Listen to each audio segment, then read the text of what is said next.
Kelly McMasters, essayist, professor, mother, and former bookshop owner. Her first book, Welcome to Shirley, a memoir from an atomic town, was an Oprah summer pick and is the basis for the documentary film, The Atomic States of America, a Sundance selection. She's also co-editor of the national bestseller, Wanting, Women Writing About Desire, and the anthology, This is the Place, Women Writing About Home.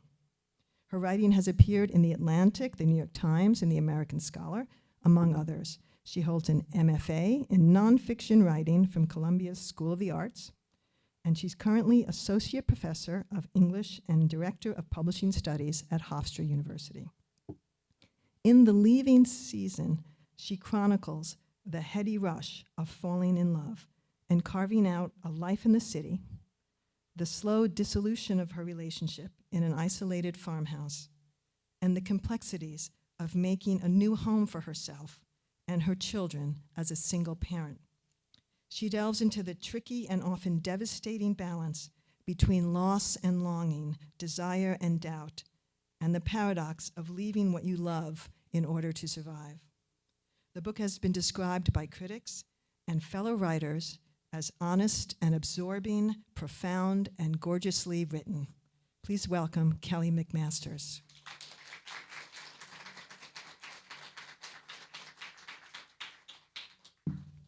Hello. Let's see if I can get this right. Whoops. Does that sound okay? All right, thanks. Hello, everyone. Thank you so much for joining me on this afternoon. So I know I'm supposed to talk about this book today, and I will, I promise.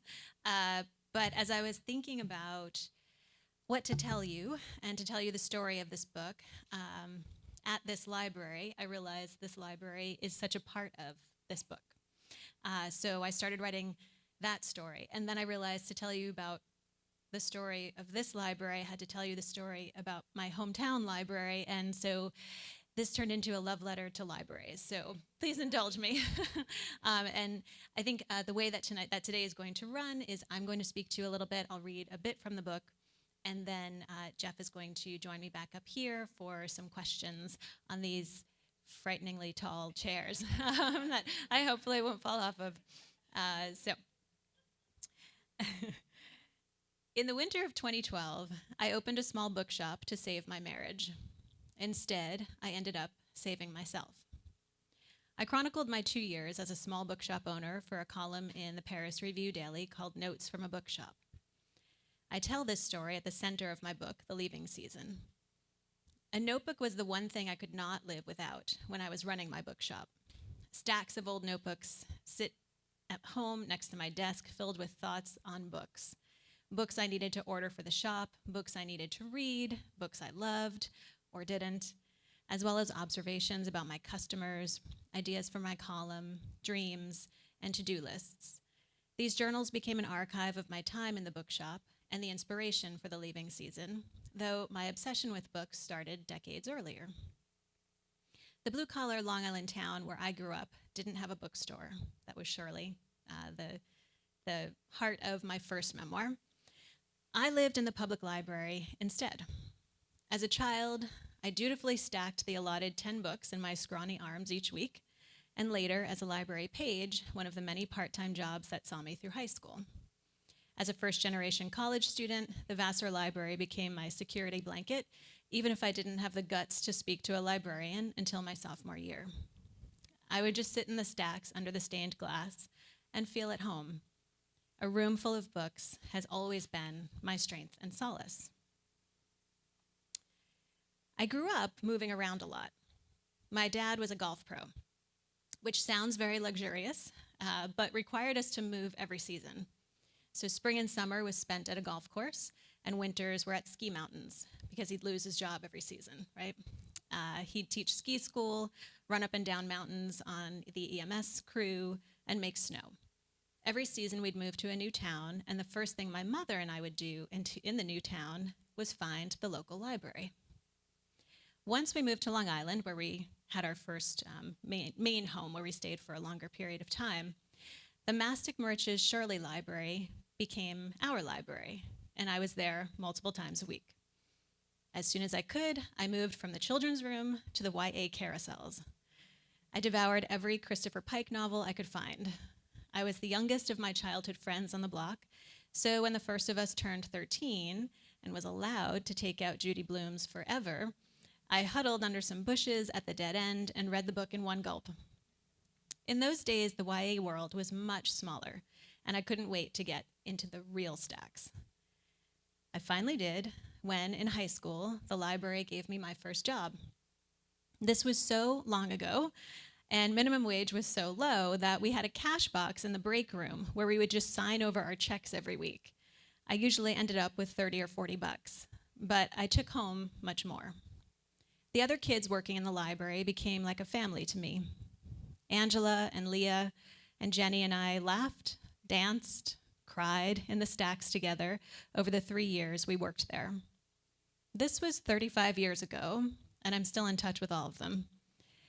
We'd come into work and head to the back wall where the book carts were waiting to be reshelved. If it was slow, we'd crouch behind one and just read. The library had a whole wall of civil service tests, and I used to love taking these for fun. The police tests were my favorite. With photos of street corners you had to memorize in 30 seconds. I always remembered the people, but never the license plate numbers, and I learned quickly I would not make a good cop. We were all a little in love with Mike, a senior I knew from the high school basketball team, who worked on the maintenance crew. He was the rare mix of kindness and athleticism and intelligence that made a bunch of bookish girls swoon and sometimes pretend a copy machine was broken so he would come and fix it. Jen was our leader. She was 2 years older, had been there the longest, and was head page. Jen was very funny and a little mean. She kept her tight curls cut close to her head, wore long swishy skirts with combat boots. She developed a ritual for new pages. I hope this joke lands for folks. Okay. On your first shift, she would hand you a wrinkled copy of Nancy Friday's Woman on Top and made you read a particular fantasy involving a gorilla. Does anybody know Nancy Friday? Oh gosh, okay. That's a little embarrassing then. Only in a library could hazing be accomplished with a book. Jen hated kids, and I think hated people in general, but she loved books and music. On the Saturday morning, the news broke that Kurt Cobain had ended his life.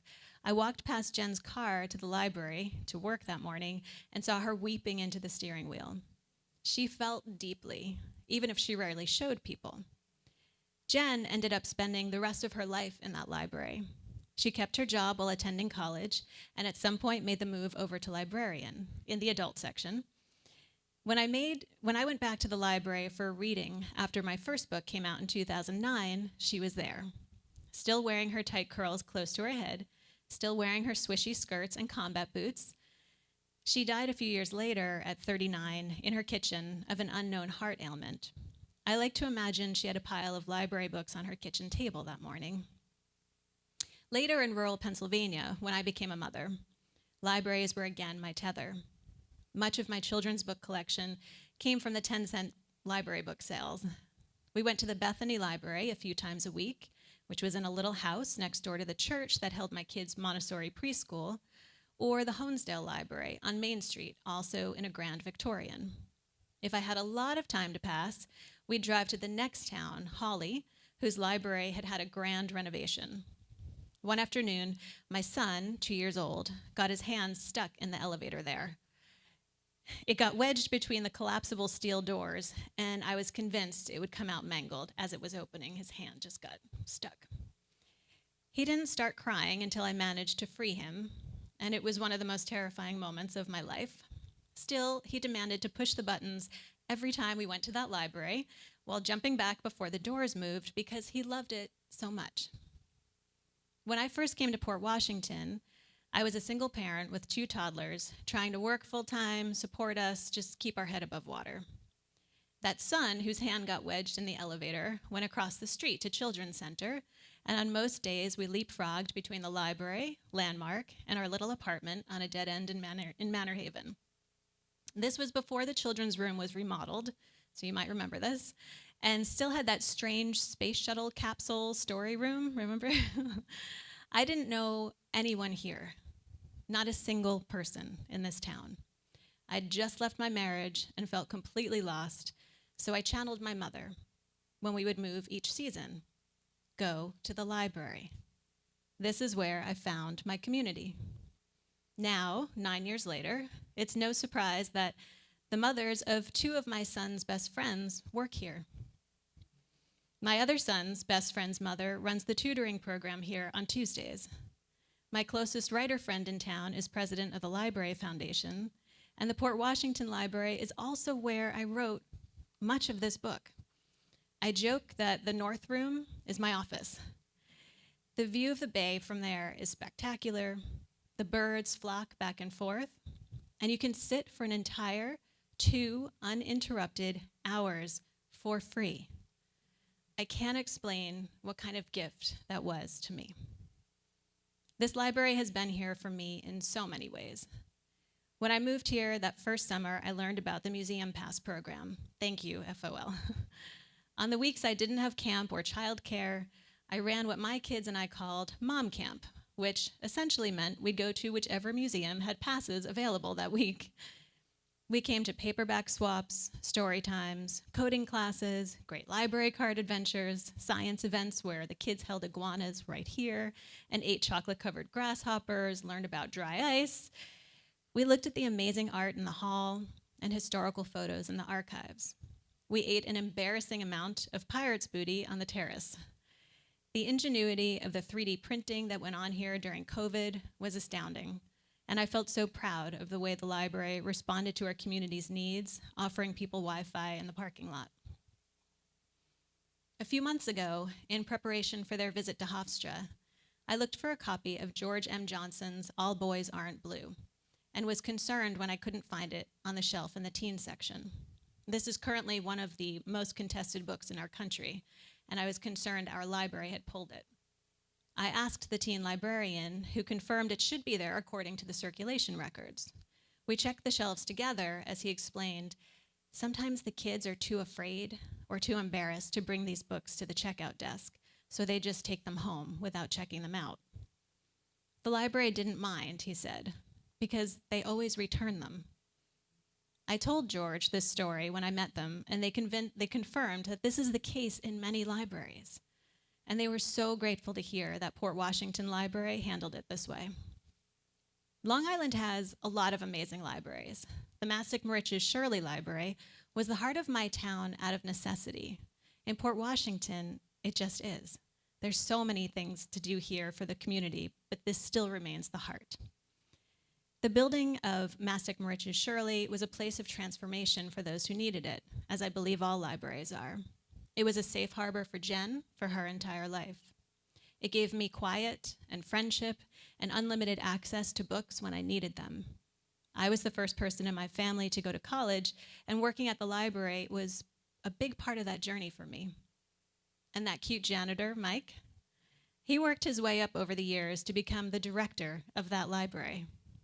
And a few months ago, I went to speak at the Blue Point Bayport Library, which he now runs.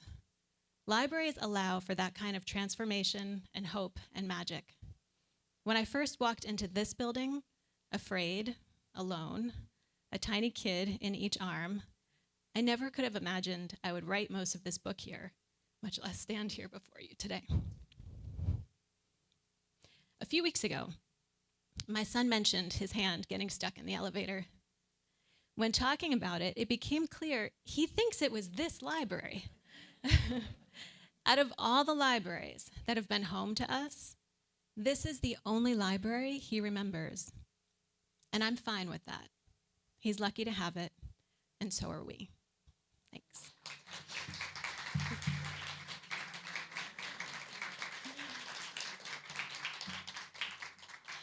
Thank you. I swore I wasn't going to cry. So I figured I'd read a few pages from the book because a lot of it takes place here, which I think Jeff and I are probably going to talk a little bit about. And this little section is called Still Life 3, The Suburbs. Interior of a silver Volvo wagon, backdoor pockets stuffed with candy ring wrappers, pencils, and rocks.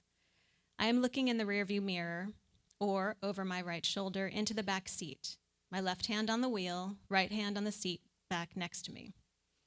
Two small boys, both with the eyes the exact color of my own, stare back at me, pleading, or explaining, or demanding, or questioning, or laughing, or crying, or sulking, or fighting, or trying to hide. The car smells vaguely Cheerio-like. No matter the music, the soundtrack is chatter and the rhythmic kicking of a seat back. There is almost never a front passenger. On the rare occasion we need to ferry a guest, I must first clear out the pile of student papers and Amish country ticket stubs and grocery receipts and emergency snacks and half-empty cans of spray sunscreen. For a period, the seat was nicknamed Mom's Mobile Library because of the person-high pile of books that lived there. On the drive to their elementary school each morning, we'd get halfway down our block before the car beeped urgently, warning us that the front passenger was not buckled in. Until one day it occurred to me that I could simply plug in the seatbelt around the books and voila, no more beeping. I am in the driver's seat, but I don't always know where we're going. I am in the driver's seat, but it is my father's car on paper until the monthly payments I send to my parents' mailbox and envelopes my mother has pre-addressed and pre-stamped add up to say otherwise. I am in the driver's seat, but the way back is full of things that are not mine, including a broken umbrella, a roll of flattened paper towels, extra sweatshirts, hats and gloves, car blankets, a half-filled-out book of Mad Libs, a picnic blanket, a Frisbee, footballs, and on Tuesdays and Thursdays, 2 violas. We love the car and depend on it hard, even though it keeps trying to teach us we shouldn't. The skylight motor stops working, skylight half open. The dashboard likes to flash threatening alerts that I know not to be true, like lift open or washer fluid low. We get flat tires everywhere, it seems. On a deserted country road in Pennsylvania, where the tow truck operator tells me he only has room for one child in his cab, not both. On a street corner in Brooklyn, where the tow truck guy knows a guy. In the town of Lancaster, where we once lived, where I wait for the tow truck while my friend Rachel rescues the children, ferrying them off down the road in her maroon sedan, their faces unrecognizable against the glare of the sun as they turn to wave from the back seat. The boys know not to panic, know where to find the AAA card, know what it feels like to be rescued, to need rescuing. When their father lives 2 states away and we drive 3 hours each way every other weekend, we listen to the following audiobooks on loan from the library. Magic Treehouse Collection, books 1 to 8. Magic Treehouse Collection, books 9 to 16. Magic Treehouse Collection, books 17 to 24. The Penderwicks on Gardam Street. The Penderwicks at Mount Moat, The Penderwicks at Last, A Wrinkle in Time, Dragon Rider, there's a lot of them, I'm just going to skip forward, Charlie Bone and the Hidden King, Inkheart, Where the Mountain Meets the Moon, The Magician's Nephew, The Lion, the Witch, and the Wardrobe, Half of the Horse and His Boy, until the scary part. When their father moves to Brooklyn and the drive is only 50 minutes long, the 3 of us sing along to pop songs on the radio instead, changing as many lyrics as we can to the words fart, butt, and toot. From the back seat, they make a rule that I cannot dance while driving. In response, I ordain them the Little Mormons. The creases of the back seats are at once gummy and sandy. I fish out many golf pencils, half-melted M&Ms with the M's rubbed off, pennies, army men missing limbs, disintegrating cheese puffs from the space between the seatbelt clips, imagining myself brave, like Flash Gordon in that movie where Timothy Dalton forces Flash to stick his hand inside the beast tree. Feeling industrious while waiting in the elementary school car line one afternoon, I try to get out bits of granola from the 12-volt cigarette lighter in the center console whose cover is long gone.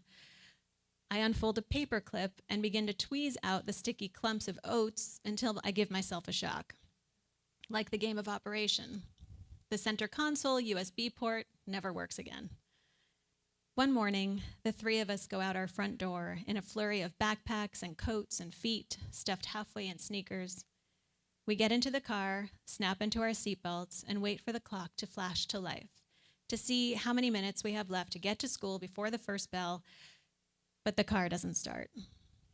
We quickly deduce that one or the other son forgot to close the back door all the way after coming home from chess club the day before. It doesn't matter who, it's not about fault.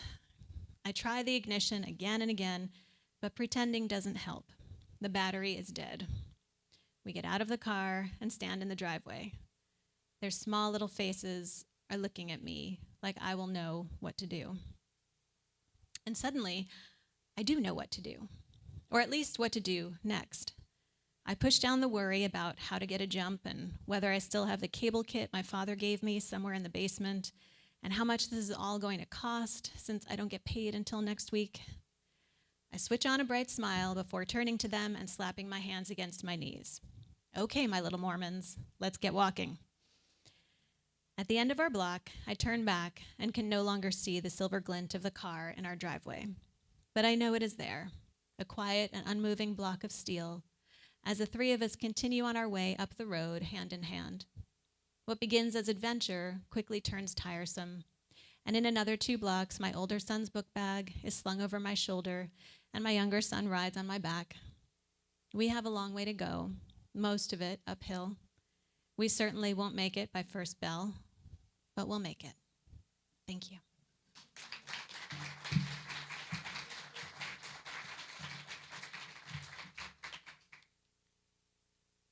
Well, you're such a good writer, Kelly. That Thanks, illustrated it so well. I think, I'll get to some of my questions, but I just want to, congratulate you on this book. And, I said it before that we met for the first time just a few weeks ago. I have subsequently read the book, and I feel like I know you. There's something in your writing that I think is so real and personal and honest that I found unique and totally enthralling. So I really enjoyed reading your book. Thank you. That means a lot. So you chose for a memoir to use an essay format. Can you talk a little bit about that, why you chose to use essays? And in particular, I mean, there's overlapping timelines, there are sort of different perspectives, and why did you choose essays as opposed to more of a long form? I love this question. I love the essay form. I know Lopate was here a few weeks ago, who is sort of the granddaddy of the essay form, for those of you who got to see him. And it's really selfishly the way I process and write. The essay, which I tell my students, don't be afraid. I don't mean the 5-paragraph essay. Never write the 5-paragraph essay. I hate that. But essay essentially means to move through with curiosity. To essay is to attempt to understand. It doesn't mean necessarily to answer, right? My goal, and I'm glad this was my goal, was not to answer, but to come up with the next question. And so for me, the essay form is the most natural.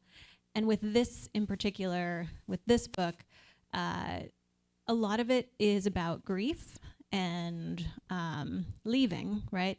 And those things were not linear for me. So I couldn't figure out one single overarching structure that could hold it all. The essay feels more true and more real to my experience. Anybody, and I don't just mean leaving a marriage, but leaving a version of yourself, leaving a home, leaving a place, as well as leaving a person. It's just the way that you process is not this happened, then this happened, then this happened, right? There's a lot of looping back and, well, this happened, but then back then, and connecting. And so going in and then coming back out with each essay allowed me a more true rendering of the experience. And I think it also is more fun as a reader because so some of the essays have different forms and different approaches and different tempos and speeds.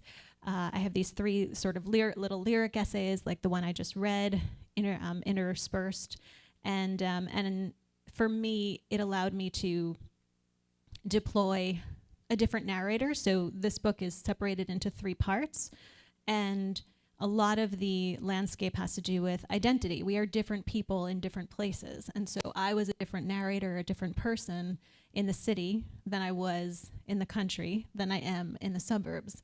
And so I was able to really enter that in with a new narrator each time, which was exciting for me. It worked. It definitely worked. So one of the topics that you talk a lot about is and you begin the book talking about memory and nostalgia. To quote Svetlana Boym, is that correct? She calls nostalgia a longing for a home that no longer exists or has never existed, and she cautions us against believing in the truth of our nostalgia. So, could you talk just a little bit about that, just in terms of what role memory and myth making plays in our journeys in our life? Yeah, I think nostalgia is dangerous. There is no fact checking for nostalgia, and I think that's an important thing to remember. Our memories are not perfect, but they form for reasons, and often we don't know why they form. And your memory may differ from the person next to you. Even if we were all to write a little paragraph about this experience today together, each one would be different, right? Because we're bringing different selves into it. I think nostalgia in particular, when you look back and you either glamorize or remember in a sort of fond way or demonize, right? That's very different than fact. And so I think in terms of for the purposes of writing this book in particular, what I had to write the whole first draft to understand this, but the reason I put that quote in the book is because I have this sort of ghost home in the hills of Pennsylvania that I really miss more than anything. And it was, at one part in the book, I write that it was where I was happiest. And when that draft went to my editor, she wrote back and circled that line and said, "You just spent 200 pages telling us why it was horrible and you had this horrible experience. What do you mean it was your happiest? That doesn't feel true." And I realized, and this is why everyone needs an editor, I realized what I meant was, and what I revised it to say is, it's where I thought I could have been my happiest. And I think that's the nostalgia aspect, right? When you leave a marriage, for example, or long-term relationship, you're giving up a fantasy of who you thought you could be, with that person. Sometimes you have to give up who you thought that person could be. And so that's a different type of nostalgia and a different type of grief. And staying isn't going to change that, right? It's not going to make you become that person. I don't think I actually would have been my happiest ever in that house, but that's the heartbreak of it. I saw the possibility, and that's where the nostalgia can really play with your brain, I think. Absolutely. So you use a metaphor in the book of controlled burning. Can you talk a little bit about that and what that means? Sure. The fire is sort of present throughout the book. There are many different fires, and it's sort of, if anybody has ever sort of woken up one day and felt like, wow, my whole life is on fire, how did I get here? And you try to put it out, and you like throw a bucket of water on a house fire. It's not really going to help. So controlled burning, I think, change hurts. And when you realize you have to burn something down, and it's intentional, and you need to, for example, leave, it's best if it's not out of control. So you have to control that burning. It still has to be burned. But I know Liz Lenz has this fantastic book that just came out 2 weeks ago called This American Ex-Wife. And there's fire on the cover. There's fire on every page. That is a different kind of burning than what I'm talking about. We live here in Port in this area with a lot of nature, and where I grew up, there was a wildlife refuge, and they would have controlled burns, right? You have to, in order to clear out the underbrush, in order to save the canopy and the forest, you have to sometimes do a controlled burn to get the stuff that shouldn't be there, that's holding it down, out. And I think life, in this particular book, marriage, feels like a controlled burn sometimes. And I think the more that you have access to what is being burned, then the better position you're in. So I'm going to read a quote here to set up this next question. Each new season at the house revealed some new beauty, and we tried to be patient. In the mornings over coffee, he would swallow his pills, and I would swallow my worries, the wicker creaking beneath our separate weights. So again, just terrific. I love the writing.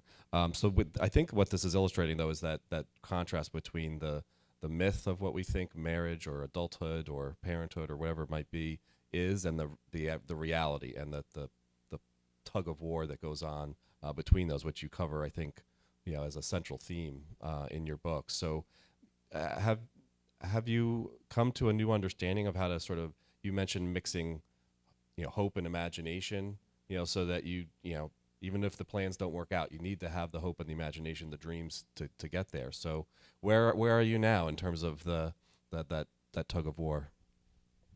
I don't know that ever ends. If it has for anyone, if you figured it out, please see me after. But I think even in the writing of this book, I changed course. So the first 3 months of 2020 were the best 3 months of my life. I got a book deal for the anthology you mentioned, Wanting, Women Writing About Desire. I got a deal for this book, which was incredible. And then I also got a Fulbright to Norway for the year. And that all happened between January and March 2020. And I had planned, as far out as they would allow me to book. I had booked the North Room here. I had taken time off from Hofstra to write. And this was my plan. It was going to be amazing. And then, of course, what happens in March 2020? So COVID changed everything, obliterated everything. The publishing houses pushed everything back by years. Fulbright fell apart. The library closed. And suddenly I was home with these 2 little kids running. What were we at that time? Actually, your wife was teaching my son, and that really got us through COVID, her class. So I had a 4th and 5th grader. No, actually, a 3rd and 4th grader in the living room. I was teaching college in my bedroom, and we would just meet every, 3 times, breakfast, lunch, dinner, and lots of snacks. And so I think what we probably all learned during COVID is the beauty of flexibility, because you have a choice, right? You can either try and stay rigid, or you have to flex. And I think imagination, hope, that's what allows us flexibility to imagine other possible ways forward. Because now on this side of it, right, when I entered into that marriage, I think I only saw one possibility, and it was beautiful. And it really was. That's why I got married. But that isn't the course that it took. And so once I understood there was actually no way to get back on that road, or even close to that road, that's when I knew I had to leave. And then leaving also takes imagination. Leaving is a speculative act. No one knows what's going to happen next. And so you have to have the hope and imagination, again, not just to leave a marriage, but to leave a job, to leave a place. Anything requires that imagination and hope that even if it isn't immediately better, that you'll still be able to survive. So shifting gears a little bit, I want to appreciate your ode to libraries that you shared with us. That was fantastic. So you can you describe a little bit what it was like owning your own bookstore? And one of the things I love about your writing is the sensory description. So you talk specifically about the smell of new books, the smell of old books. So can you talk a little bit about that? Yeah, sure. So I'd been living in rural Pennsylvania for a few years at that point, and you don't really understand what you're missing until usually some sensory memory hits you. And what I realized, we had plenty of books, but they all, library books smell a lot different than new books.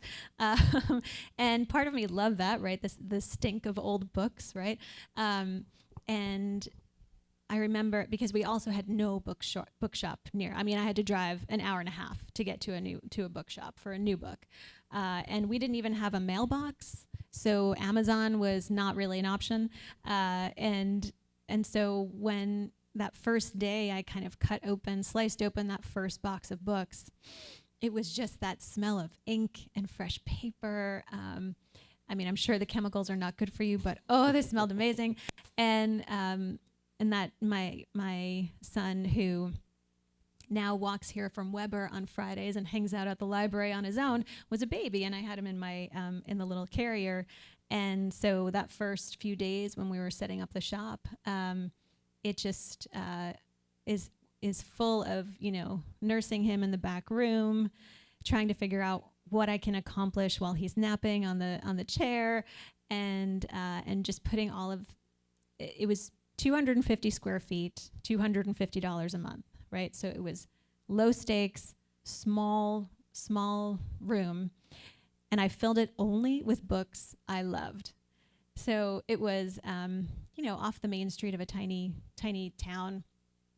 And I thought, who's going to come in here anyway? This is basically just for me. This is my private room. But that's not what happened. And that was what that column in the Paris Review really revealed to me, was how many people, people I'd never met just came swarming in from the hills who wanted, this old farmer with, cow crap on his boots would come in and be like, "Do you got any David Foster Wallace?" Or poetry or things like you would never expect. And I think the library has that pull too, and I was missing that. And so we started a reading series in the garden, and really it was about building community. And I was very lonely up in the hills by myself with these two little kids, and that reminded me of kind of what we were talking about before, this space to remember other parts of my brain and talk about books to people, and then have people who needed the books come in and get them. Absolutely. So I was just going to follow up on that. So I think, it's again, just it's an honest and real representation of what your experience was, and which makes to me it's so relatable. And the quote you have here is in terms of just having an identity outside of the home, a place where I was able to remember who I had been and who I might still be. And it was certainly something I, as on a personal level, related to, but again, not as a single mother running a bookstore, and not a single mother at that point, but a mother running a bookstore at that point. I spent time with my kids as a stay-at-home parent, and as a way to have an identity outside of that work and world, I got a job at the Dolphin Bookshop here in town. So that immediately was relatable for me, and I think is something which comes through in all of your writing, is that we understand what your experience was in such a real way. Now, is that something that you are just naturally doing, or do you feel like you want to really make sure that this is as honest and real so it hits with that person, with the reader? I don't ever expect people to have the same experience or be able to necessarily walk in the same shoes, but exactly what you just said is every reason why I write, because what you're recognizing, there's space on the page for you, for the emotion, and for everyone in this room may not have left a marriage, but you've all been lonely, right? Everyone in this room may not have had to close a bookshop that they loved more than life, but you've all had to walk away from something that you didn't want to, and you have that pain lodged somewhere in there still, right? So there are access points that you can deliver to a reader that are both, the trick is the specificity balances the universality, right? So it's I taught with this wonderful writer Sam Friedman for a long time, and he calls it the periodic table of emotion, right? So in the same way that the periodic table in science, we're all made up of the same things, right? Down to the cellular level. So are our emotions. Everyone in this room, we have been rejected. We have known love. We have known joy. We've also known pain. And that's the part that I think, if I can get that right, that feeling underneath the specificity, you don't have to have lived in rural Pennsylvania to understand why it hurts so much to leave it. So in the book, you write about, and I think this is advice that you got from your parents, which is that running away is different than leaving. Can you explain that for us? Yeah. So I think when I had an event last night with a bunch of writers, and that event was called Women Who Leave. And so that was the focus. And we talked about how there's the moment you know that you need to leave, but usually the leaving takes a long time, right? It's a slow process. That's why the book is called The Leaving Season. It's and then after you've physically left, sometimes there's different types of leaving that happens, right? It's slow. And so I think in that case, right, the moment that that I knew, I maybe a few months after that took the kids. Well, actually, no, it was years. If I'm being completely honest, it was years. And I took the kids to my parents and said, finally came clear with them about what was happening and said, I think I need to leave, and I want to stay here. And I had crossed a state line. They reminded me, there were things that made it legally, ethically impossible to actually stay. And they said, you have to go back. You can't run away. You have to plan this out, do this the right way to protect your children, to protect yourself, and slow it down. And so in that moment, I really didn't understand that, and I kept hoping, even as I was packing the kids up and starting to drive away, that they would say, it's okay, actually, just stay, come back in. And they didn't. And it wasn't for probably until I wrote that essay that I actually understood and appreciated also how hard it was for them to watch me drive away, and know that that was the right thing, because that is the heartbreak of being a parent, to sort of let your child go and know that they trusted that I would be okay, and I was glad later that that was ultimately the better way to leave. So in terms of the leaving sort of process, you talk about how you began to sort of change and rewrite the narrative of your life, while sort of creating a new character that was going to be following that new path. So how important was that to your process? And can you explain it a little bit? Yeah, absolutely. I think I appreciate, and I think that means I did my job if you say, oh, I feel like I know you, right? However, so much of nonfiction is constructed. I was on a panel with Ada Calhoun, who's another amazing nonfiction writer, and she described your narrator as sort of Perseus in the fight with Medusa, where you use a mirror, and you're holding that mirror in front of you, and that's sort of fighting the monster, and that's the freedom and protection that I see in nonfiction, because the narrator is not you. Right, so you are chronicling. You're using the narrator as a vehicle through the scene, but there's distance between you and that narrator, and so to me that's very exciting.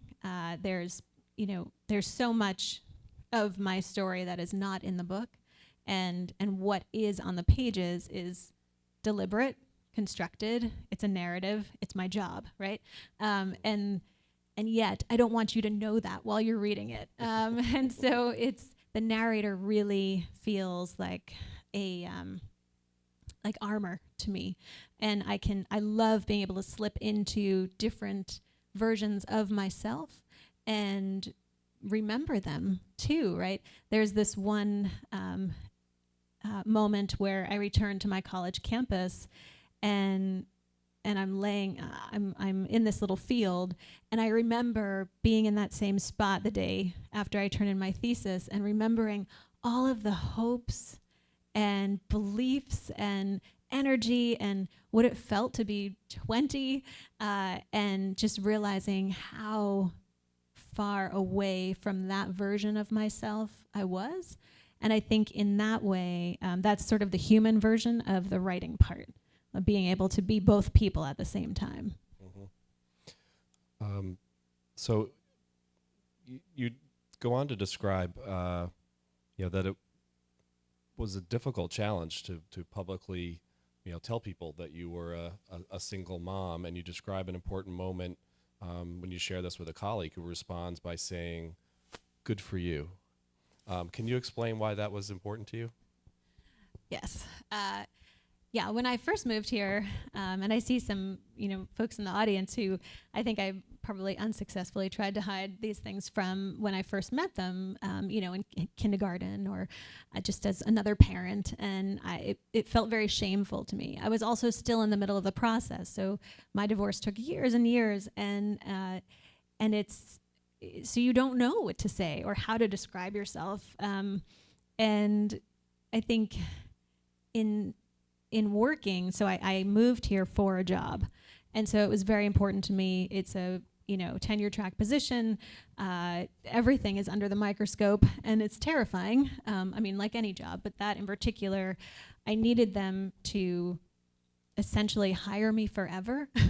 And so I wanted them to see me as a responsible adult that would, be able to be in control of everything. And so I did not want them to know what was happening under the veil. And it was actually Rebecca Solnit, who's such a firebrand writer. She had come to Hofstra to visit, and I was interviewing her, and she is the one who said that to me. And she was the first person I confessed that to on campus, because she was leaving in 2 hours. So I knew that I wasn't actually telling my secret. She was going to take that somewhere else. And it was probably another year or two before I actually said that out loud to somebody at school. And it was amazing here for the first few years. It was pretty lonely, and I had, really nice people, but I wasn't connecting very deeply. And I think it was only when I was able to share what was actually happening, then the friendships and connections in this town, nobody judged me, or not that I know of, but only then, then they would share what was happening in their lives, and oh right, that's how friendship works, and nobody has to be strong all the time. Mm-hmm. Yeah. I'm going to shift gears a little bit to you're a professor at Hofstra teaching writing, and I've obviously, applauded your writing skills, and I want to just give an example here with another quote. So just again, the sensory descriptions that you give that I feel like are just so vivid and real. So this is describing life in the country. The sheer quantity of green is like an assault. Spring explodes in new green and sap green and leaf green, terra verde, if I'm pronouncing that correctly. Summer is parched and the greens are sucked dry, crumbling into ochres and gold. Autumn is swamp green, heavy, viridian, and Verona. Winter goes slick with glassy jadeite, a mix of cobalt and underwater gray, rare green earth. Through it all, buzzards and hawks make Mars-black swirls in the sky, terrifying in their slowness. So it's a terrific passage, I think. And in terms of your students and your work that you do teaching them, how do you instruct them on how to create writing like that? Well, first, I know that there are some artists in the audience, so they might recognize that those are paint colors, right? So there's a paint that my ex is a painter, and so for me, I'm always trying to have a double layer happening on the page. So when I think about how to describe something, I will try to have one sort of totem in my mind. And so I wanted the landscape there, but I wanted the paint colors, the colors to be coming through, that he has colored everything in my life at that point. And that's why there's also a sort of dark tone to what the buzzards and things like that. And I think when I talk to my students about that, really it's about seeing. I kind of I know this is being recorded, but it's okay to say this. I kind of hate that this is true, but my ex taught me a lot about how to see. And he had a life drawing class that I would go to, and I'm a terrible artist. I would sit there and stare at the model and, okay, I think I see it, and I would draw, and then he would come over and make a line, and because I would only draw the outside, and he would say, look, when you move your elbow, there's a fold in your elbow. You have to draw that. And I realized I wasn't actually seeing, right? When I would look, I would see body in a cerebral way, but I wouldn't actually be looking at what was there. In the same way, I tell my students, and we can do this here in this room, I mean, I've spent a lot of time in this room. I don't know about you, but if we all closed our eyes, and I like to do this with my students, usually at least halfway through the semester, I'll have them close their eyes, and we can do this right now if you want, and just tell me, what color is the curtain behind us? What color is the wall? What color is your chair? What color is the rug? And you think that you know all of these things, right? Especially if you're in the classroom over and over and over again, but our brains can't handle that amount of information all the time because we would go crazy, right? Our brains would break. So instead, our brain tells us classroom, and it doesn't register all of the detail. In this room, right, like I said, my son held an iguana probably right where you're standing, and so many, the paperback swap, this room is so many used for so many different things. I've never sat up here, right? So my point of view was always there looking this way. So now I'm seeing all these things that I didn't even realize were in this room because I'm trying to notice. And I think I do ask my students usually to keep a journal, which terrifies them. They hate that word. It feels onerous. But it's mostly just to walk around the day and think about what's worth noticing. And if you can think about what's worth noticing, you're actually starting to see. And that way, you're not just moving through sort of in your day-to-day, just going from one place to the next. And you could do this, for example, today, just try and notice everything blue that you possibly can. So suddenly, I'm seeing your shirt, and I'm seeing, oh my gosh, there are 3 shirts that are blue back there, right? And you go through the whole day, and suddenly you realize, okay, it's not just the sky, it's also that poster. It's also, and you can, and the next day you do it with red, or you do it with smell. What am I going to smell all day? Just notice the funk of the books and things like that. And so there are these little practices that you can do. And I think for me in this book, because I had lost access to a place that I wanted to be so badly, it was one way, those sensory channels were one way that I could return. And so it meant more to me. I have just a couple questions, and then I'm eager to give all of you a chance to ask some questions, as well as those on Zoom. I'll just remind you, if you're on Zoom, you can go ahead and type questions in the chat, and we'll check on that shortly. So just to follow up on that, can you describe some of the similarities and differences between painting and writing? I know we could probably talk for an hour about that, but... So I am not a painter, so I would not know, but I've sat for paintings and watched them come alive on a canvas, and I know what I like, as I say in the book. I didn't make it through the art class at Vassar, but I do know what I like, and I would say often there's plein air painting where you sort of go out with one canvas and you create the whole thing at once. Usually it's small, it's like a 12 by 12, and that feels terrifying to me because there's no revision. As a writer, you get that first draft down. Only after the first draft do I understand, oh, that's what I'm writing about. And then I can go back into it, and then again and again and again, and sometimes revise 40 times if I want to.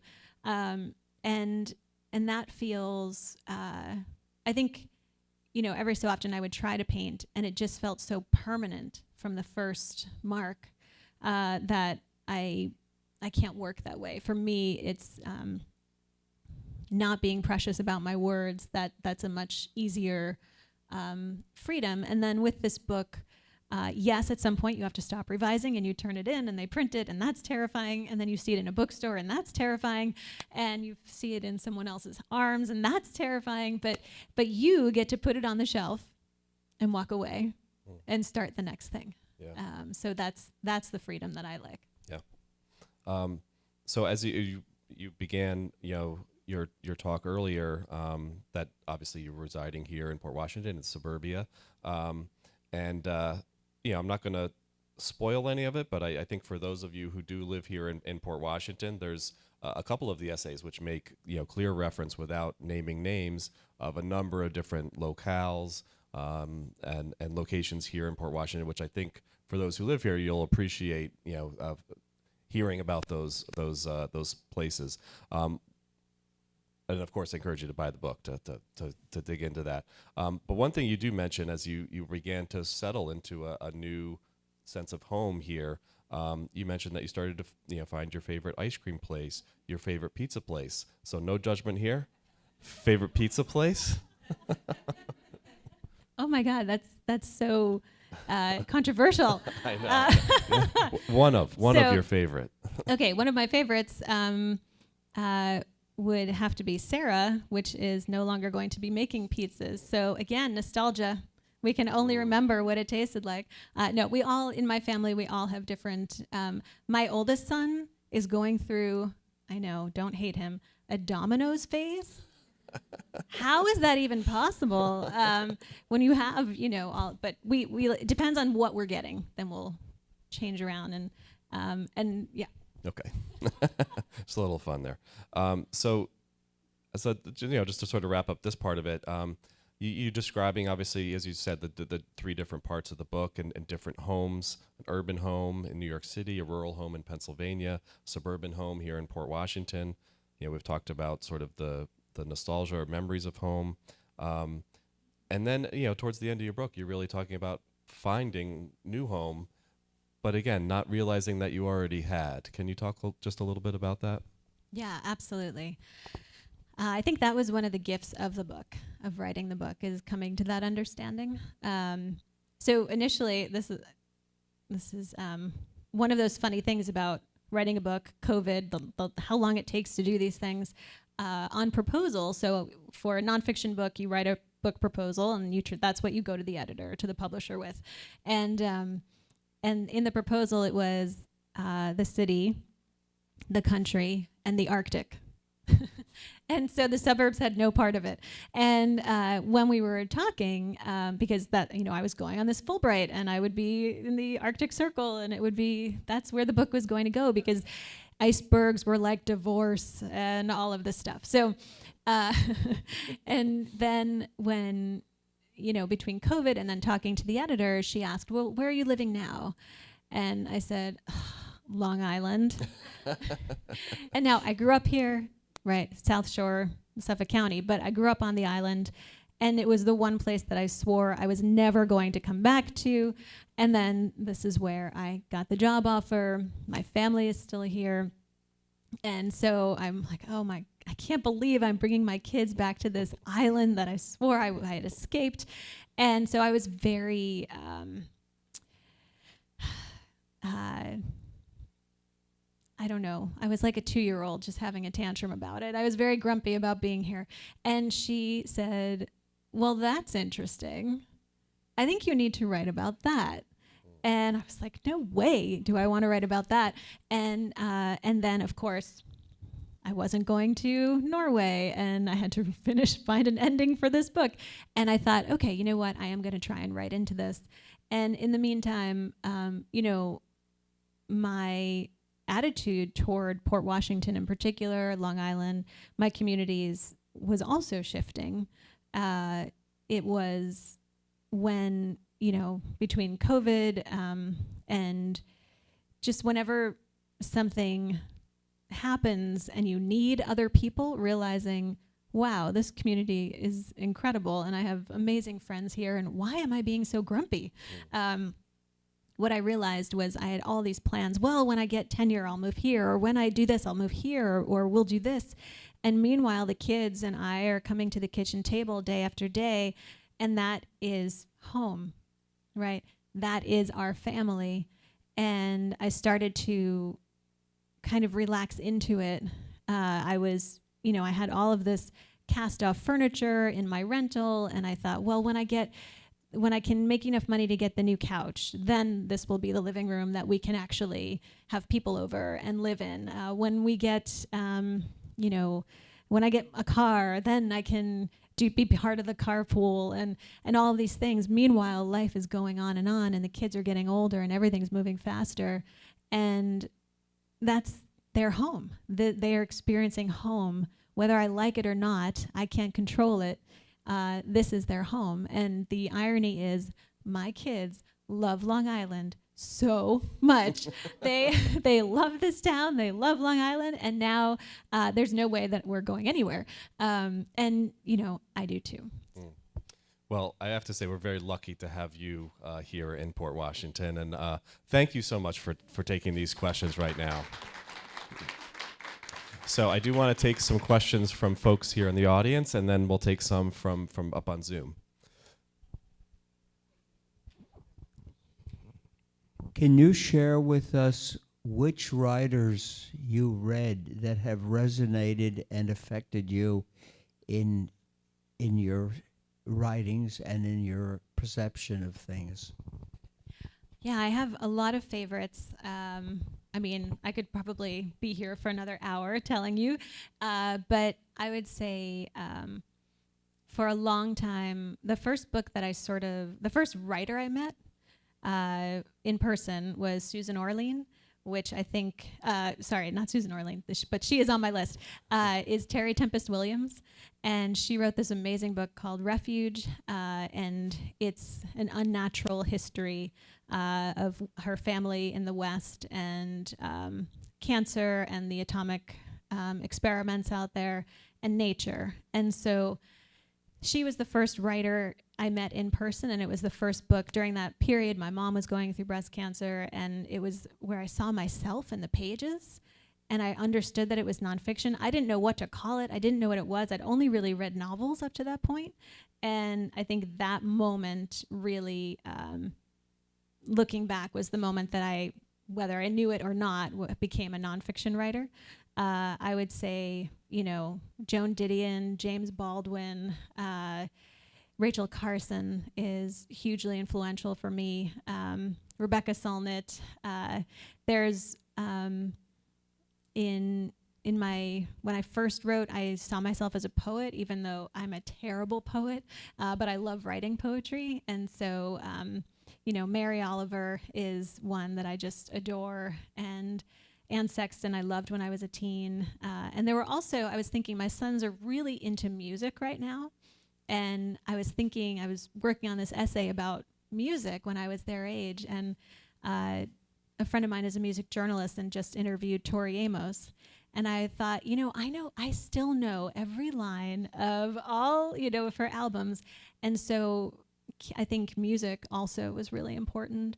And now there are essayists like Leslie Jameson and Samantha Irby, and incredible, nonfiction used to be only for sort of the privileged and the politicians, and now it's, because it's based on, your authority comes from your experience, really anybody can write their story, and it feels like a beautiful wild frontier that anyone can join in. And so I love going to the library and bookshops and finding new writers.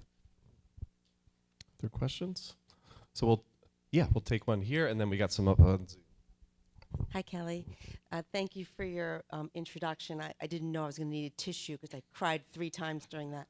I love what you talk about nostalgia, and it reminds me of nostalgia that I felt for passing parents. And sometimes you rethink those relationships in a much grander way and remember them differently. And I wonder if there's like a reverse nostalgia where maybe you're thinking about something that you're going to be doing in the future and you could fantasize about that. And you've mentioned a book that you might. Could you tell us what your next book might be and how you see that going?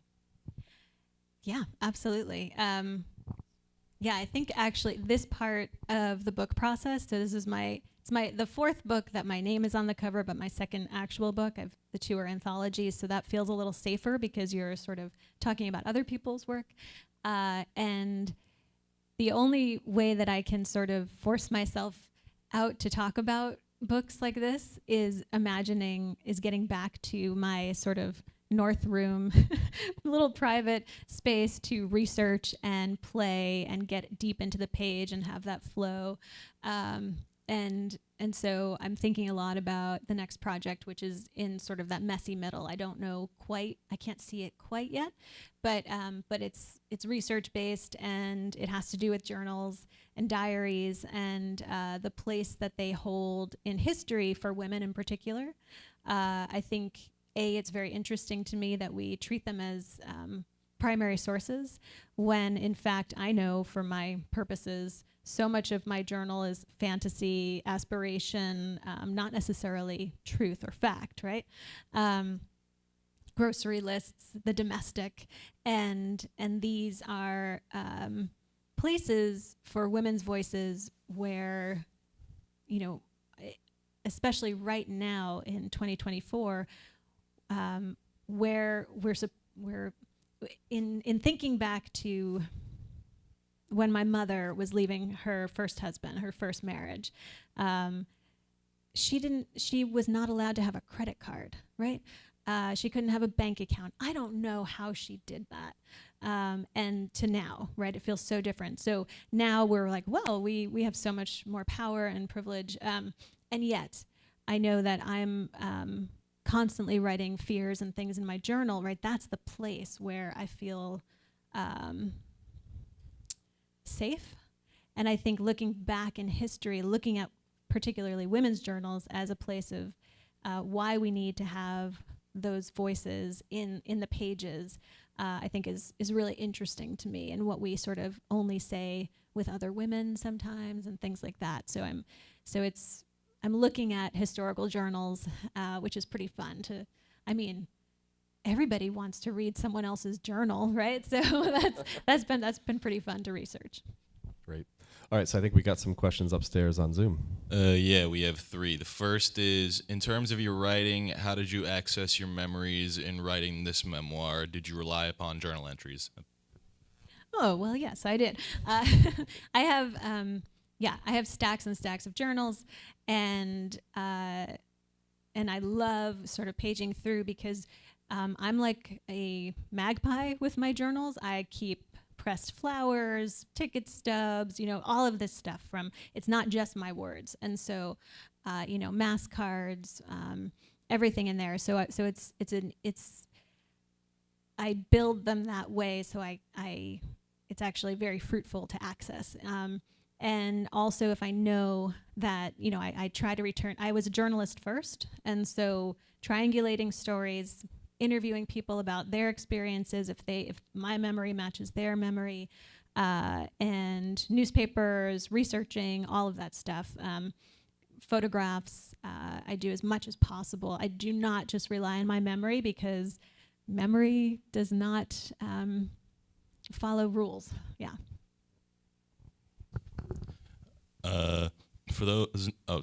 Are you writing your next book now, and can you tell us about it? And any plans to write fiction / novels? So, well, you already know what my next project is, but I wish that I could write a novel. I have friends in this room who are amazing fiction writers, and I am so jealous. I think for me, every time I've tried fiction, it has gone terribly wrong, and it just feels like fiction, if that makes sense. I think the mark of a good fiction writer is that it feels real. And for me, however, for the first time, I'm looking at some of these women in history. For example, I was just in Ohio at the Irma Bombeck workshop, which was incredible. And I went to the little Dayton, Ohio museum, and a lot of the Wright brothers stuff was there. and I kept seeing this woman in the pictures, and I was like, oh, were they married? Who is this woman? And then I realized it was their sister, Catherine. And I was like, I don't know about the right sister. Who's the right sister? And then there was this one little placard at the end, and it said when she was 52, she had met this man in college. She was the only college-educated person in her family, and she came back and supported her brother's work for the rest of her life. And she had stayed in touch with the love of her life, who she'd met in college. His wife had died, and so they had this beautiful relationship through letters. And so when she was 52, she decided, I'm going to get married. I'm marrying this man who I've been pining for my whole life. And her brother, Orville, disowned her. He was so mad that she did not want to take care of him for the rest of her life, and stopped communication with her. And she ultimately died 2 years later. So thank God she did take that chance, right? And he did apologize on her deathbed. How generous. And I thought, this is one of the first times in my life that I feel like maybe writing a novel. Like, how amazing to slip into her skin. So I don't know. I'm open to the idea, but I don't think I'm a good enough fiction writer. But I read primarily fiction, poetry. I mean, I'm an omnivore when it comes to that. I don't just read nonfiction. So I hope one day I write a novel. And another one up there? Yeah, last two. What classes are you teaching at Hofstra? And for those not local, do you have any signed books at booksellers? Oh, if you ever, I have these little placard things that I can sign my name and mail to you. So just email me, go to my website. It's just my name, kellymcmasters.com. I love doing that. I could send you whatever you want. And I have I should have brought them here. I have little bookmarks and things. And yeah, if you have a local independent bookshop near you, you can just have them contact me, and I'm happy to send it through them. Hofstra classes. So I'm the nonfiction specialist. Actually, Philip Lopate, who was here a few weeks ago, was at Hofstra, and he was their nonfiction specialist. And then, so I'm filling his intensely large shoes.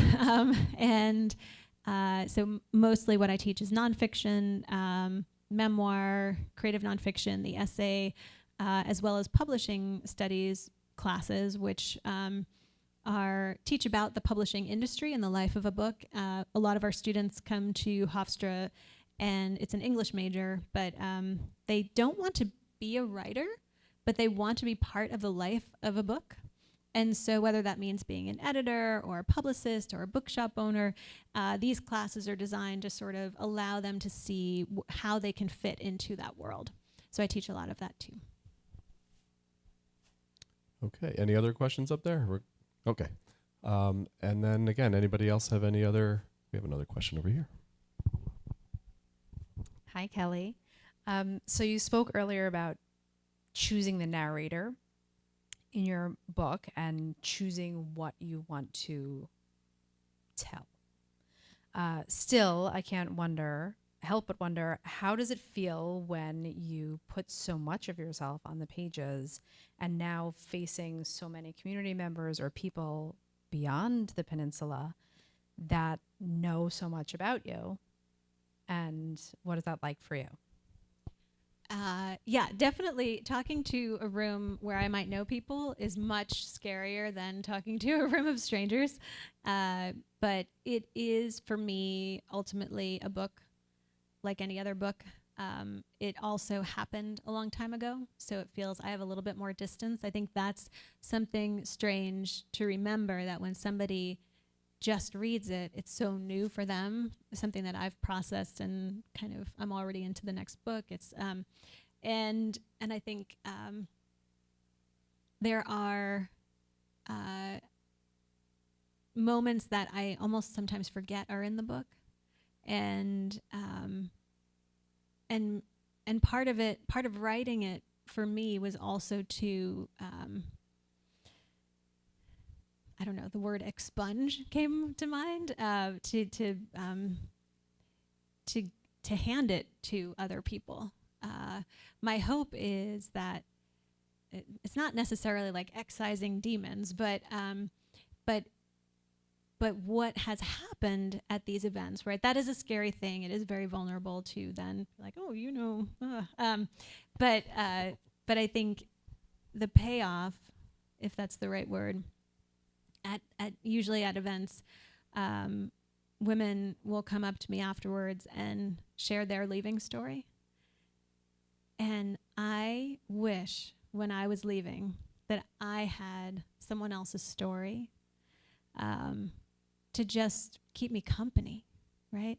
And so if I can at least do that for somebody, that's worth a little discomfort or embarrassment. And usually after events like this, I was in Chicago, and this woman who was probably in her like early 80s came up to me and said, "It took me 32 years." Right? I have this postcard project where people can write me postcards about their leaving story, and I got one the other day, and it was really I'm still kind of shaking from it, where she wrote, "I told him I was leaving, and he placed his body in front of the door. I still haven't left." Right? I hope that at some point she can, and I hope that this book is a small part of her gathering her strength to do so. And so for me, that balance is absolutely worth it. Well, I think that might be a good spot to kind of wrap this up on. And I just want to, again, commend you for the courage and bravery it takes to put that material into your book. And I think I'm sure that it is continuing to have an impact on people in the way that you were hoping for. So thank you so much, Kelly. Thanks to the Friends of the Library. This has been a real pleasure. Thank you for taking all of our questions. And what we're going to do now is encourage you to come buy a book, and we're going to have Kelly make her way back there to sign some copies. Thank you, Jeff, and thank you to the Friends of the Library. This was wonderful.